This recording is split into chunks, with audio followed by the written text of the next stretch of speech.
আরে না না, 5 লক্ষ টাকা কেন আগে? তুই হলি আবিরের বেস্ট ফ্রেন্ড, এর মানে তুই ছেলে পক্ষ আর আমি নেহার একমাত্র বেস্ট ফ্রেন্ড, আমি মেয়ে পক্ষ। সেক্ষেত্রে আমি যা বলবো তাই হবে।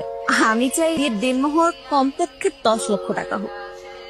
আমার সমস্যা নাই, 10 লাখ লিখতে বললি। তোমার কি অন্য কিছু বলার আছে? আবে, নেহা আমার একমাত্র বেস্ট ফ্রেন্ড, ও কিন্তু লাখে একজন। তুই চাইলে দেনমোহরটা কিন্তু একটা বাড়িয়ে দিতে পারিস।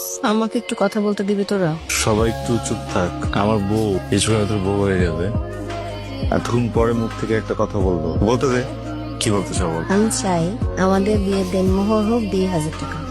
মানে কি 2,000 টাকা? মানে পাগলের মতো কথা বলতেছিস কেন? 2,000 টাকা মানে দেনমোহর 2,000 টাকা হয় নাকি? 2,000 টাকা টাকা হইলো?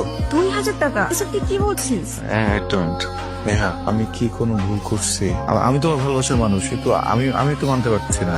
মেনে নিতেই হবে, কারণ এটাই তোমার এখন সামর্থ্য। আর আমি জানি তুই আমার কখনো ছেড়ে যাবে না। আর ধরো চলে গেলাম, তুই দেনমোহরে 50 লক্ষ টাকা দিয়ে আমি কি করবো? 1 কোটি টাকাও যদি দেনমোহর দাও, ওতে দিয়ে আমার কি হবে? আমার কষ্ট তুমি ভুলাতে পারবে? আমার উপর থেকে ডিভোর্সের ট্যাক্স সরাতে পারবে? টাকা দিতে পারলে না, সংসার করতে হলো, কিন্তু সুখের সংসার হবে?